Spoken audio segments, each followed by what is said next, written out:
me, Dukect, and back live on Skype, ladies and gentlemen. Whew, it's been a while. It was an interesting week last week. For whatever reason, TalkShoe wasn't working for me, but I got to give a shout-out to the customer service. Thank you guys very much. It works now. They were fast. They were very fast, and they got everything done over the weekend last week. I really thank you guys for the TalkShoe, the customer service. You guys were really quick and fast. So, you know what? Thank you. You guys were great. Thank you guys. You are awesome. Anyway, well, ladies and gentlemen, boys and girls, I'm back here on the Dukect Lounge. Well, man, I got a big article here. And it's something I allude to, and, you know, people have already talked about this, and you know, Shadow Daddy talked about this like a couple months ago, about the WWE and its race issues. But also, I want to bring up this. This is an interesting article, and from the Atlantic.com. And this right here is an article. I'll put the link in the description. It is titled, "Pro Wrestling is Fake, but its Race Problem Isn't," by Dion Barry. It was released yesterday. And there's a very tagline here. It says, "Don't laugh. WWE has been trying to show some social consciousness lately. So why does it still insist on making its minority wrestlers into grill-wearing Douglas B-listers?" Wow, that's a big statement. Here's, I will read the article for you here, ladies and gentlemen. 13,000 fans pack an arena. I'm going to read most of the article here. I'll put the link in here. It says, 13,000 fans pack an arena in anticipation.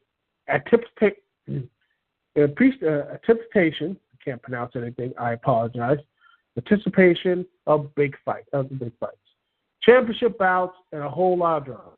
The cheering melts to boos as broad women take the stage, curving and intimidating. The kind of character you expect to see the James Bond meeting in Cafe and Kev. Foolish Americans, she begins in a painfully fake Russian accent. This is Lana. I don't think it was that stuff here. I gotta look this thing up from. Yeah. She's yeah. Oh yeah. She's, and it's funny because it is true. She is not from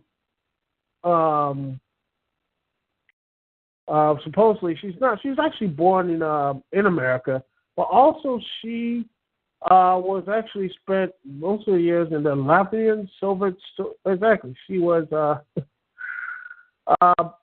She worked in the. She spent just from her Wikipedia page, C.J. Perry, aka Lana. She actually did spend some time in the Latvian Soviet Socialist Republic in the Soviet Union. You know, when her father was a Christian missionary, and after her, you know, the whole Soviet Union thing crashed, she's remained. You know, she remained there until she was 17. So she's not really fake of Russians, but she was, you know, she probably does have experience and such of the Russian culture. So who knew? Anyway, back to the link. I will put the link in Wikipedia, but of Catherine Joy Perry, aka Lana. I'll put the link of her Wikipedia in the description too. Anyway. Anyway, this goes on. Say yada yada yada. The whole foolish Americans bit. Her whole bit. You know, says this is Lana, the ravishing Russian. She's berating Americans, foolish and mean. She's high school associates. Alexander Rusev. trying to build up. That's what the whole thing, build up the whole thing. The Russian flag or what have you, even though he's from Bulgaria. I don't know. And then I think this is the not payback, but Money in the Bank match. Yes, this is the Money in the Bank Big E versus Rusev. And the match was okay. Was not the best in the world. Anyway, I like this one. It's like, you will face off against Big E, somehow an even larger man, waving an American flag with equal ferocity. This particular World Wrestling Entertainment match isn't a couple of greased up guys taking the fight. It's America versus Russia. Okay. And then professional wrestling, everyone knows, is theater. Its finishes are predetermined, its storylines are scripted, and its characters are a product of a team of creative writers. But fake remains a dirty word in professional wrestling fandom. This is because professional wrestling in many ways isn't fake. But performers are real people, and wrestling is their job. The WWE is a real company that makes a lot of real money. No, Rusev and Madonna aren't actually out to prove Brother Russia's dominance over the United States, but what they do is real in the same way that an individual plot of a film might not exist, but the film itself exists. Because of this, to many fans, and the stories that play out backstage in real life. In real life, the true draw of professional wrestling. All the Rusev victory over Big E in a little more than 3.5 minute. Oh yeah, this is the June payback match, not the recent one. Which, by the way, that was real short. By the way, this match is Big E and Rusev good, but they're way too short. Matches, by the way, my personal commentary. And it was this June special event payback, may read as Russian defeated America in this fictional universe of WWE stories. The real world narrative playing out is much more insidious. Rusev has been squashing black wrestlers almost exclusively since his debut back in April. Poor Big E there was R-Truth. He comes down the ring dancing and rapping. Kofi Kingston, a Jamaican whose accent mysteriously vanished a year or so after his debut, which, funny enough, the reason why he was the Jamaican, he was from Ghana, Africa, and Triple H pointed that out, whatever. Say, you're not from Jamaica. You're actually, what have you, which, by the way, it was a very painful Jamaican accent, by the way. So I'm happy you got rid of that. That's a good thing. And moving on, we have Xavier Woods, a legitimate PhD candidate, went outside the ring, but a funk-loving dancing machine within it. But sadly, this person, if you ever look at NXT, Xavier Woods is this 90s kid. No, not the Linkar version, but actually a true 90s nostalgic kid who was like, oh my gosh, he's so wrapped up in nostalgia of the 90s. In fact, he had a little thing when he go in the corner, he yelled out, "It's movement time!" and goes a rolling clothesline. In fact, in his earlier days in the NXT, when JR was still around, in fact, doing commentary, said that he was from trained like Angel Grove and Hip Hop Tito. That type of stuff from Power Rangers. Sadly, that was basically thrown out when he got up there in the WWE main event. When it got to the main, for the main storyline or what have you, from the big leagues. In the big leagues, they are not, and no one wants to talk about the big league. They don't go into the big league. You know what I mean? They just seem like they just toss away stories for certain wrestlers and such. But that's another topic, and people already talked about that many another time. Anyway, let's see. What other things here that look at this? Anyway, back to the point. Fans online, back to the article. Fans online remarked and amused at the consequence at first Kingston, Truth, Woods are perpetual losers called quote-unquote jobbers. Meant to get beaten by whoever the WWE brass have decided to push that move. Before Payback, even Big E joked in a tweet that stopping Rusev might involve putting back together the Nation of Domination, a controversial Black Power faction formed in WWE in the mid-90s. That tweet was quickly deleted and had to respond to next guy Rusev beat headline Lesnar on telling the skin the Jersey Shore and started a job and saved Zack Ryder. Oh, Zack Ryder. God help the poor boy. Zack Ryder. Dude was awesome. Remember when Zack Ryder was great? Remember that? That was great. Now, geez, this guy, this guy. Oh, wow. That's just amazing how bad it was, man. How bad, how he felt. Anyway, moving back on. But Rusev, in the article, Rusev clearly returned to form, beating Big E at Payback. Rusev recently served online that Rusev's next major opponent will be a black wrestler, the world's strongest man, Mark Henry, but Big E and Mark Henry aren't jobbing like Kofi Kingston. Ha! Ha! Kingston, Truth and Woods. Ha ha ha! Oh, this person has not been watching so far. He hasn't been watching the WWE whatsoever because Big E, when he won the Intercontinental title, did nothing but lose. Basically had the standard formula of most of the Intercontinental champions at that point. Lose major matches on Raw, win at the pay-per-view. I ain't wrong here. Hell, Big E losing the Intercontinental title, he was still losing for the most part, last time I remember. If I'm wrong, someone please correct me, because Big E was a loser. He was basically as much of a jobber as Woods and Kingston and R-Truth, which is it's pretty funny if you think about it. Anyway. Yeah. And it continues. Big E had his own heavy push in the recent months, enjoying a left-wing run with the WWE Intercontinental Championship, the second most prestigious belt in the company at the moment. Ha! Again, this person, he's another outsider because let's all be real. The Intercontinental title means less to nothing. Let's all be real. The Intercontinental Championship is right round, at this point, I honestly think the NXT Divas Championship, the NXT Women's Championship is more valued than that Intercontinental Championship. But then again, I honestly think that everything has been valued more. Hell, honestly, I think TWK's WCW TV title has more value than the WWE Intercontinental Championship. And I don't know last time TWK defended that thing. But hey, that's just my personal thing. Moving on. Moving on. Oh yeah, and Mark Henry was at one point generally considered the strongest man in the world back in the 90s when he actually was dominated, what have you.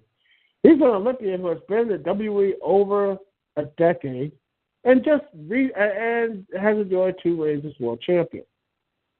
He has been, Mark Henry got better over the past couple of years. His late run, seriously, Mark Henry just floated. You want to talk about a guy who was really, you want to talk about a person who just, Mark Henry is the definition of a really late bloomer. Dude, 10 years, $1 million contract, and he, at best, did not really perform. He wasn't that good. And listen, I'm not one of these guys, if you know me, or you listen to my show, or what have you. If you're not, this is the first time listening to me, welcome, thank you. If you know me, I'm not one of these guys on the internet who don't like, because I know they're out there who do listen to my show, and I don't mean no ill will. But I actually like big wrestlers. I like big, strong guys. I like 6-foot guys or something like that. I like guys who could just beat the crap out of each other. Just beat the crap. You can have. I love technical wrestling matches. That's one of my favorite matches of types out there. People like the high flying. People like to have the hardcore stuff. You like this, but you know what? Sometimes just need to get away from the stuff and just have 2 guys just beat the living hell out of each other. Which Mark Henry is a big guy. I like big guys just doing that type of stuff. But he sucked at it for a very, very, very long time.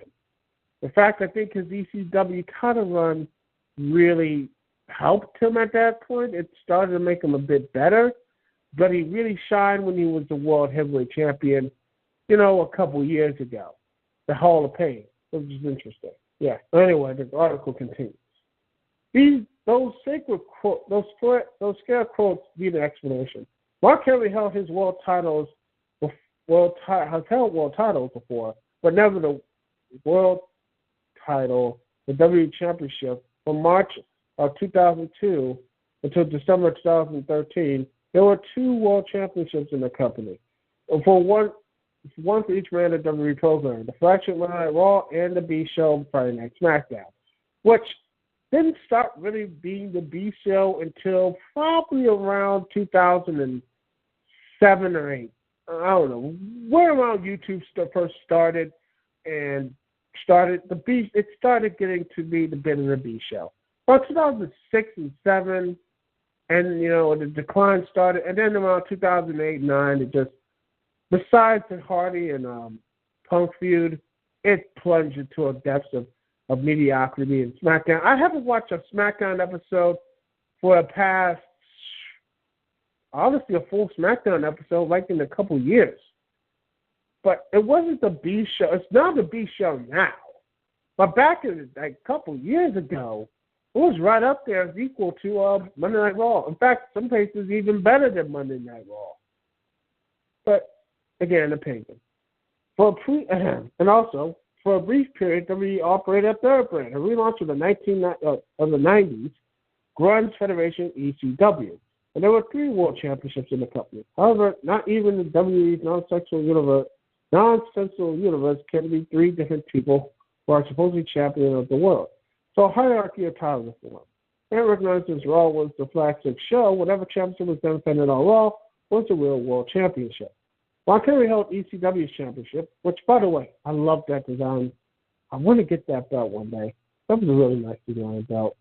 The ECW title, and then SmackDown's World Heavyweight Championship, the big gold belt that was the last remaining WCW. Again, that's my own words. Back to the article. Mark Henry held the ECW World Championship and then SmackDown's World Championship. But despite having the most impressive resumes in WWE history, he's never won the top prize in WWE. In the fictional WWE storylines, being world champion means you are the best wrestler. In real life, it means you're the best performer. The decision to get to be the title holder simply comes from a team of creative writers who, with the final call going to WWE owner Vince McMahon himself. Who do we want to be the face of our company? Who do you think is good enough? In its 62-year history, the WWE has never chosen a black wrestler to hold its world championship. I'll get to that point. Trust me, I know you guys saying The Rock or whatever, but I will hold on to that. Let me see this. Let's go on. Let's continue. That's not Rusev's fault, of course. He just showed up a few months ago. Now he was on NXT for a while. Whatever. And the black wrestlers he's definitely demolished during the short tenure are just a small fraction of the town of black wrestlers who've never been entrusted to all the WWE's most important big shiny belt. Rusev is just a flavor at the moment until proven otherwise. A guy in the WWE officials see potential, so they're having to beat the Rose Gallery of jobbers in order to bolster his credentials. Fans who jokingly ask why Rusev is beating up to all the black dudes are missing the more pressing question. Why are so many black dudes jobbers? Here, that's an interesting question. And by the way, the black wrestler, some would say The Rock, and so he's more Samoan and saying this. It's a very interesting little which actually the article goes into. The article does phrase me. I'm skipping through a couple things, and I'll get to most of it. But yeah, it's something that a lot of things that a lot of guys really feel. There's a lot of people feel like, man, Rock did it. Hey, and then you got Booker T, who they talk about, by the way, in this article, and I'll get to that. And Mark Henry said, see, that's 3 world champions, and that's really it. And it's sad when you think about that. It goes on. It does go on into this article, which I want to, and I want this thing, people want to talk about this I want this thing to talk about in the comments or anything else, because right here is something that a lot of people, including myself, I wrestle with a lot. I sit and I talk about this. I think about this a lot because a lot of guys who are talented, don't get a shot. And also, there's a lot of white guys too that get screwed over. A lot of black guys too. Hell, what about other nationalities? I mean, to me, how does it feel to have two Puerto Ricans, dressed up as Mexicans? So that's just, to me, that is really out there, And honestly, an Asian. I mean, what about the Asian wrestling community? They are, and I know WWE has a big show in Tokyo. When's the last time an Asian wrestler in the WWE was treated seriously? The last time I actually thought was Tajiri. Tajiri was treated seriously. I know he was a real comedic guy, but yeah, he was treated. The last one actually really treated seriously. When's the last time he actually wrestled? And what about Yoshitatsu? Remember him? Yeah, they treated him like crap. I mean, it does seem like, and when you look at someone like, say, Sonata or someone like that in TNA, which I honestly do like Sonata, and I'm honestly happy he's there in TNA, because if he actually went to WWE, at best, he would not even come close. He would have been just be another guy. I mean, Sonata would not even be anywhere near a championship. We'll never get a championship. I truly believe that. I truly believe Sonata would not even come close to winning any title in the WWE. Even the jokes that were in the Continental US Championship. I just don't see that. Maybe it just made because speaking of how bad black guys, I mean, at least black guys actually get token runs with the US Championship or, world titles. How about Asian wrestlers, man, in the WWE? Holy crap! It's disheartening. And the only one, honestly, is Gail Kim. Gail Kim, a diva. That's it. Is there anyone else in WWE history, in WWE lore and history, that actually had a good run? And don't say Yokozuna, he's a Samoan. Yeah. Yokozuna was not from Japan. He was a Samoan. A sumo wrestler. People like say that, but that's it. And if you really want to count that, but that's Yokozuna, and if you really do want to count it, that's one guy. And that's it. And the names of many other Asian wrestlers that come around that could be great in the WWE or something. I mean, there's a reason. I guarantee you, Great Muta. You think the Great Muta could have come to WWE? I think he could have. I think it would have been great in the WWE, maybe back in 99, 2000. But I don't think he would have been succeeding. I don't think he would have succeeded. I don't know. There's a ton of Asian wrestlers who kick a lot of ass that, for some reason, don't get out from the WWE. Either that's racist, I don't know. But that, to me, there's something wonky there. It's something very wonky up there. Something's rotten up there. We see Asian wrestlers who just can't get over it. It really is. But here's something else which that really gets into is Booker T. And it talks about the Booker T situation with Triple H. The storyline. The build-up to WrestleMania 19. This storyline right here. Now, I'm going to say this, and I'm a fan of Triple H and a fan of Booker T. And I was watching during the time. And this storyline really shut me down. And I got really hurt by the storyline for a while. I mean, to me, it's one of really disgusting type stuff. And I didn't even watch Raw. I stopped watching Monday Night Raw. I kept SmackDown up. But I never wanted to watch Monday Night Raw for a while because of this storyline with the Booker T storyline. Here's the best stuff about this Triple H versus Booker T storyline to WrestleMania. You know, that was it. It says, remember this quote here. Somebody like you doesn't get to be world champion, Triple H told Booker T during a promo attempted to build excitement for a match. This is the article. Triple H made mention of Booker's nappy hair and claimed Booker was in the WWE to make people laugh, to be an entertainer, to the competitor, and to do a little dance with him for him. The crowd ate it up without asshole chants right now on Triple H. Next week, Booker T gave a passionate talk about his past, about how he overcome every obstacle that has been put in the way of his life, and how he's going to beat the odds again at WrestleMania 19, become the world champion.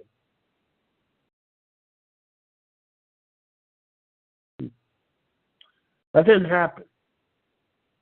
Triple H won 1, 2, 3, and it was not. It was really clean too. It was just, you look at that, I did not, it just really is something I just can't, I mean, could you just tell me right now, anybody, that storyline was not racist? It was, and I know Triple H doesn't want to talk about that storyline or anything else, but it's there. And having moves and then telling, that just really does stick your craw a bit, and it just really does, and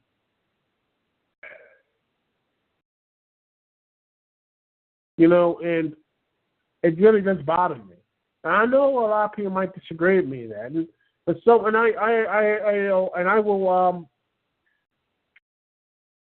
maybe I'm saying, oh, you're looking way too much about this, but yeah, Booker T did get his championship on the runner of King Booker and the world title. Which is funny, this article says the World Heavyweight Championship doesn't really matter much, but yet in the same thing says, the big one, Triple H was the World Heavyweight Champion, and that belt was the big thing when it was on Monday Night Raw, which is interesting. Yeah, and it's funny. The world title, it meant everything. The funny thing is, this WWE world title, wherever Triple H is with the belt, somehow it's still a show. It's,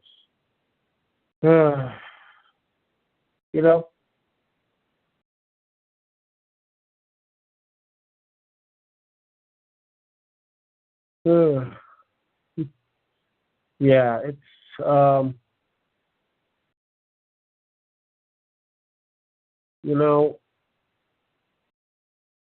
it's really, it's frustrating sometimes to just see when you look at a couple, something that you really love and care for, but it has a real big blind spot. Not only for black wrestlers, but also Asian wrestlers, Latino wrestlers. The only one that did anything was Eddie Guerrero, and his whole model was lying, cheating, and stealing. So I don't know what that is all about. That's really just, And I'm talking WWE. I'm not talking about Ring of Honor. I mean, what have you? But you have to have. But you know what I mean, though. I mean, with other companies. I mean, Ring of Honor just had a pay-per-view. By the way, the Ring of Honor pay-per-view would have at least 10,000 buys. So awesome about that. I'll get more into that later. But ACH and Cedric Alexander, two African wrestlers, won their special matches very impressively. As Cedric Alexander beat a former World Heavyweight Champion, Roger Strong, with his own finisher move, even though Roger Strong is still getting a world title shot. I don't know how that works. But still, Cedric Alexander beat one of the main dogs in Ring of Honor clean. And ACH, this guy who was very excited, very, very athletic, and just really, really talented, won a six-man battle royal, six-man battle royal with what a man, I got it now. No, I'll keep it. It's great. Slide, television, slide. What a man, what a fine good man. Oh, God, what is wrong with me? Plenty of things. But anyway, ACH won the biggest, probably one of the most big things clear, a television match, the 6-minute television title, no one contender match. He won that, and very impressively, that I may add. And also in total nonstop action, you have Bobby Lashley looking to be probably one of the best dominant world heavyweight champions. Seriously, in this company's history. I like the way he's being booked. I'll get more into that when I get to review later on the show, but he's looking pretty good. Kenny King and MVP doing great too. I hope MVP starts being a voice for Lashley, which I think would be really good as well. But overall, TNA, the African American wrestler, and heck, with the agents of Sonata, who might be in the storyline, seems to be pretty good. I mean, and in fact, they're going to go to Japan and do Bound for Glory, which is, for me, very interesting. And it's something I really hope that they continue with the diversity and such as well. But in WWE, it seems like they just don't really have that much diversity. How? When they had Becky Lance or whatever type of thing they have at NXT, I don't know. It's just, there was this lady, Becky whatever. She was this Irish girl who came out with doing this Irish little jig. I'm like, really? She's talented, but I'm sorry. But it just, you look at this like they can't help themselves. They have to play that stupid Irish stereotype. You know, it's stuff like that. You know, and not being they are, but they're other things. You know, that sort of thing. And also, in this article, they talk about how Crime Time, you know, doing all this type of stuff. You know, that to me was really, but very wonky as well.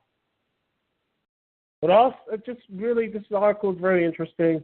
I don't agree with everything here, about this. There's some inconsistencies and such as well. But I do think there are some good points in this article, and I think that this is something that I really hope that people look at the article and try to see what some discussion can be put up. I'll put, like I said, link in the description.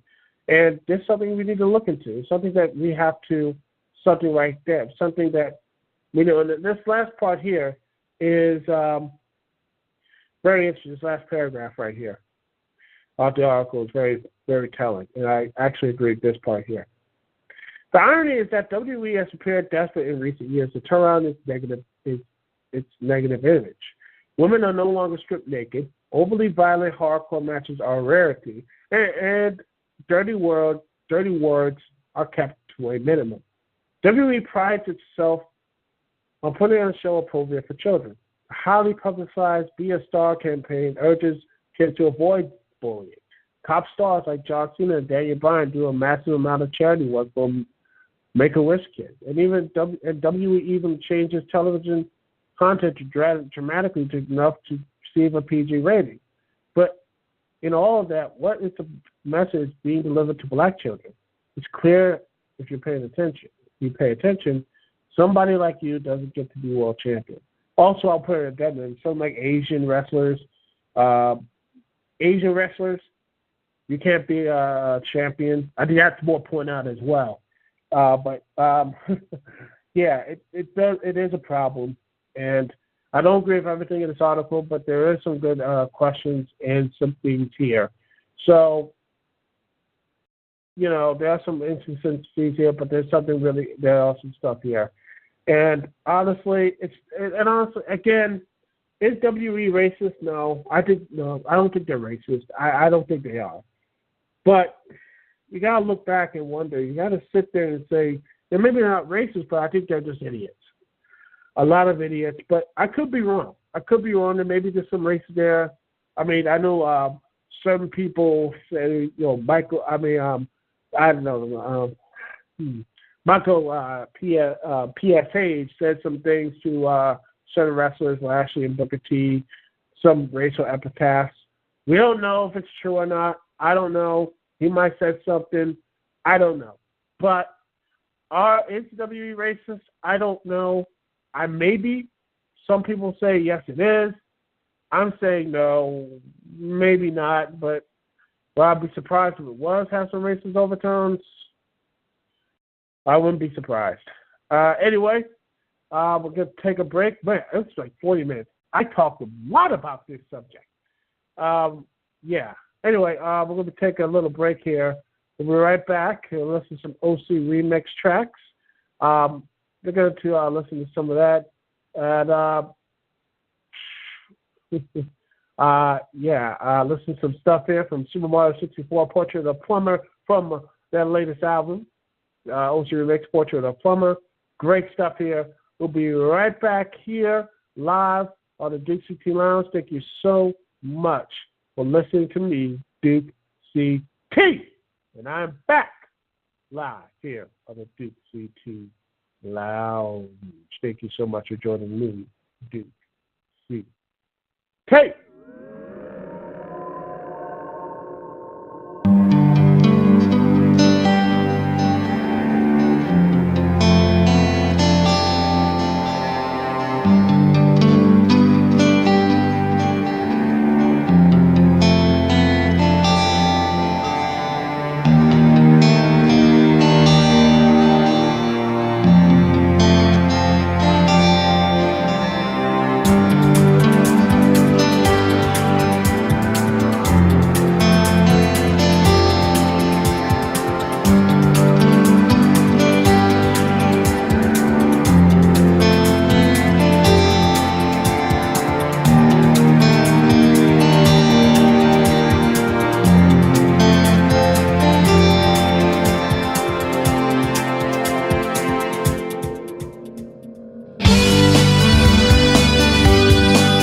And we are back live here on the Dukect Lounge. Thank you so much for joining me, Duke CT, here live on the Dukect Lounge. Now,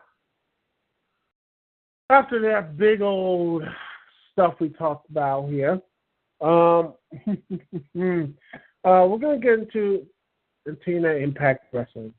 I'm going to say this, but this was actually a very good show.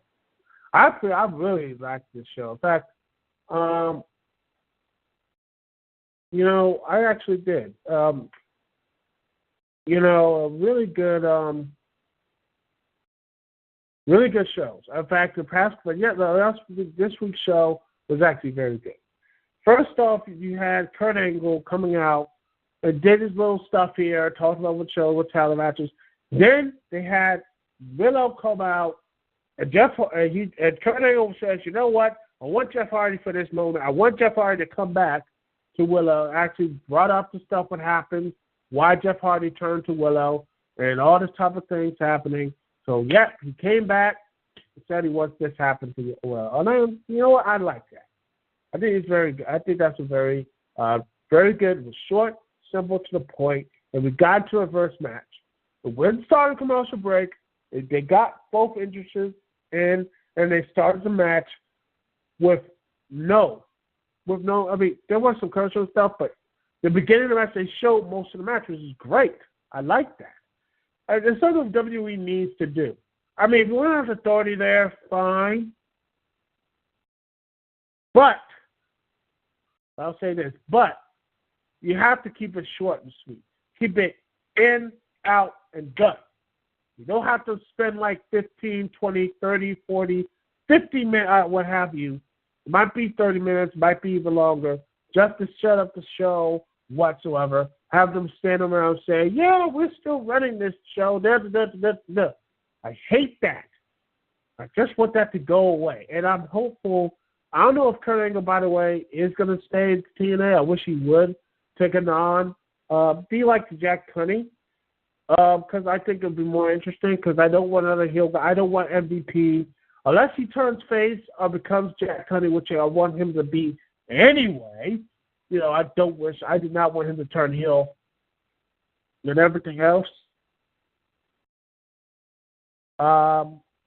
Yeah, it's that sort of thing. Anyway, there's a lot of stuff I liked.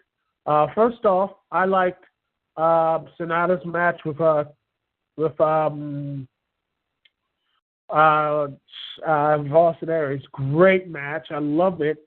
Also, I'm liking this whole thing with Sonata versus with whole this James Storm stuff. Getting you said he's finally in a part of a storyline. That's interesting. And I can't wait to see more of this. I haven't read the spoilers. If I did, I forgot about them. About this stuff here. All that type of stuff. The stuff is what's going on, which I think was lacking with Sonata. And hopefully this stuff brings up some good stuff because, James Storm needs to do something and Sonata needs to do some stuff as well. And everything else. But honestly, I like that stuff. So Option C returns with the man original who did it, Austin Aries. That's going to be fun. Matches as well. Next up, we have the tag team title match, which is fun. I actually did enjoy the tag team title match for what it was, and it looked really good. And Bram, I like Bram. I really do. And I think he's a little bit more intense. People say, oh, he's the British Gunner. But, I think he's a lot more interesting. He just goes completely crazy. Win or lose, he just goes after that weapon and just beats the crap out of people. I like that. And I want, just like, he goes nuts and Magnus holds him back a bit. Like, yeah, this guy's a bit of a loose cannon. That sort of stuff, man. I want to see more of that. Anyway, also, another thing that I really did like about this show, also I think it was really paced very well. In fact, the only negative was the women's match, but it was okay. It was like, I didn't really care for that match. I didn't really care for it. Also, the Bully Ray Rhino stuff, I didn't really care for it as well. It's just the same ECW stuff. I know they might have a good match, but I don't really care for the match anymore. I just want these guys to go away and get some new talented guys, man. Get guys who are hungry, who actually want to be a part. I'm tired of seeing them right now. I'm tired of seeing those guys, man. Let's do something interesting and new, all right? That's what I want to see. Also, a 20-man battle royal, which was fun. Also was fun was MVP versus the whole MVP, Bobby Roode. I think this is actually going to be interesting. I know he already beat down Kenny King. I think he's going to get MVP and he might get the title. So I think he might have a face run with a championship in the future. Bobby Roode versus Lashley, bound for glory. Come on, TNA. Don't mess this up. All right. But, I like this build-up. I like the stuff here. And also, Eric Young and Bobby Roode, I like this type of thing here. I like those Team Canada connection as well. I think this will be really interesting. Whatever, that sort of thing. Because I want to see more, because I do like Eric Young, even though people hate him or whatever, but you know what? I like him. He does some good spots. He's not as the best wrestler TNA has, but he's good. He's good for what he is. I don't know. I don't agree with him being world champion, but I'll say this. He was booked better than Daniel Bryan. Yeah, I said it. Seriously. I'm sorry. But, I mean, Daniel Bryan's awesome. Don't get me wrong. He's awesome. But Kane, and then the same damn spot with him and Zack Ryder, I'm like, I'm like, you know what? I don't care. And they were good. I mean, honestly, I probably think this whole thing is a work. Like, I bet Daniel Bryan's like, oh, God, I got Kane. Shit, my neck hurt. My neck hurt, man. My neck back hurt. I don't want that. No, man, I'm good. No, man, I don't want to. No, man, I don't want to carry that like 47-year-old Kane. I want to face that motherfucker again. I don't want to face that guy. 47-year-old dragon. I mean, it was that hardcore match, man. Dragged. You saw that match. It was good for people. Oh, it was good for what it was. No, man, it was bad. It was bad. It dragged on.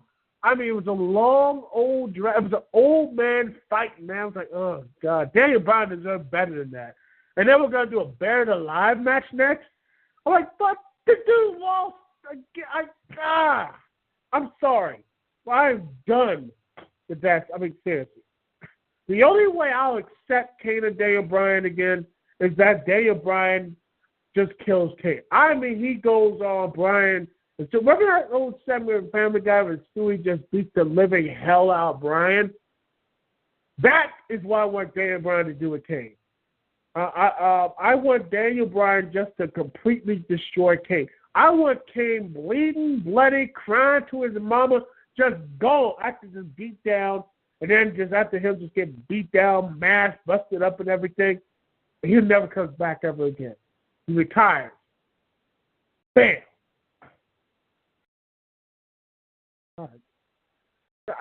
It's Kane. I'm sorry. I like Kane, but I like the rest of these guys and stuff, man. But geez Louise, man. Glenn Jacobs needs to go. Needs to go.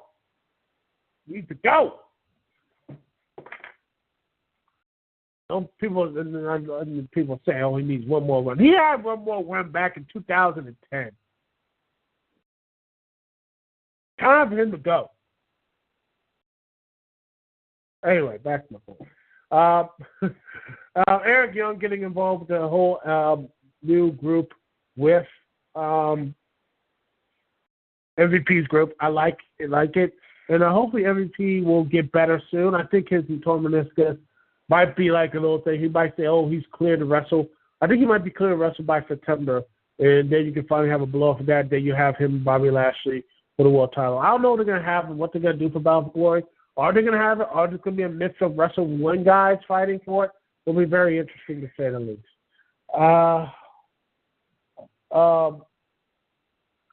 Yeah, it'll be very interesting to say the least. But all in all, it was a very fun Impact, and the 20-man Battle Royal was really fun as well. Even though they telegraphed it a bit, I probably would have switched the difference. I would have had Kenny King eliminate both Bobby Roode and Eric Young, so you have a good heel versus face thing. If Kenny King comes just this close, like Kenny King and would help MVP, like, MVP helping him out, and then you have Bobby Roode coming back out, trying to take him out, and Bobby Roode, just reeling himself, getting all that, like, hopping away or something like that. And then you have Jeff Hardy, overcome the odds and have him win the number one contendership match, becoming the world title, and then you have the same type of thing. Bobby Lashley come out, just hold the title in front of Jeff Hardy, which should be, I actually did. It was a very fun and exciting show, and I really, really hope they can continue with this momentum.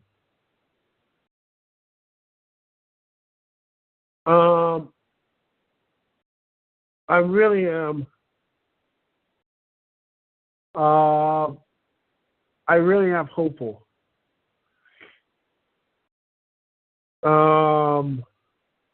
Hopeful for this thing to continue. Anyway, honestly,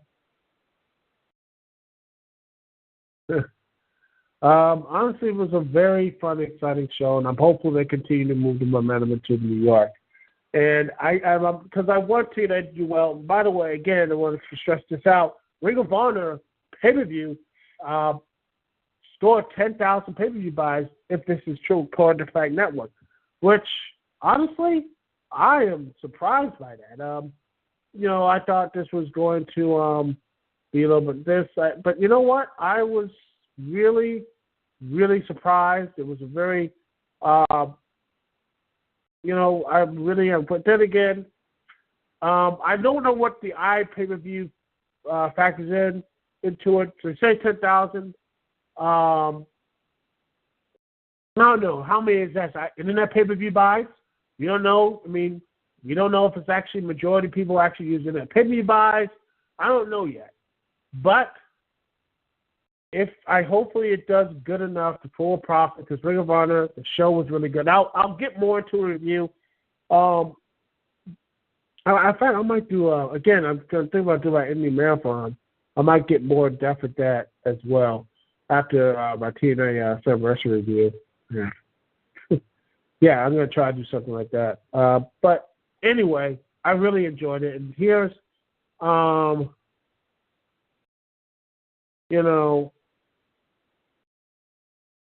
here's the hopeful that TNA, I'm not talking about Ring of Honor, continues to grow.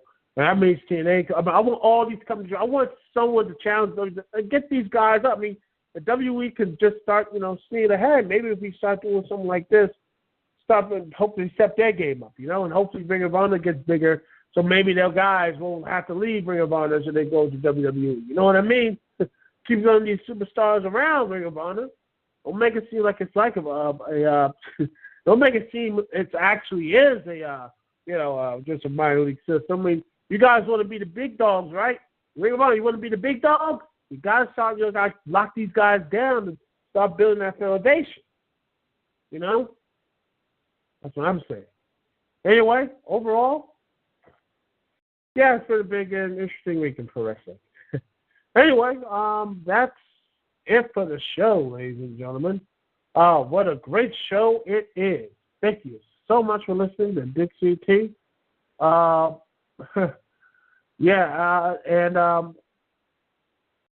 It was fun getting back here live on TalkShoe.com. Thank you so much for the great customer service you guys at TalkShoe. Thank you so much for listening. And all guys are listening again. Thank you so much. Remember, if you haven't listened live, why?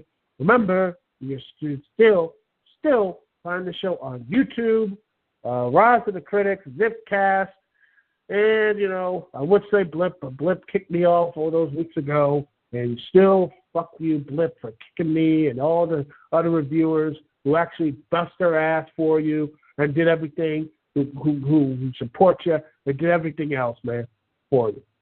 Screw you, Blip, and fuck off. And hopefully you show, and hopefully, that you don't fuck any more guys over. Anyway. This is Dukect. I can't say my own internet name right. What's wrong? No, I'm not drunk either. So anyway, just Dukect here. Peace and love. I will see y'all when I see y'all later.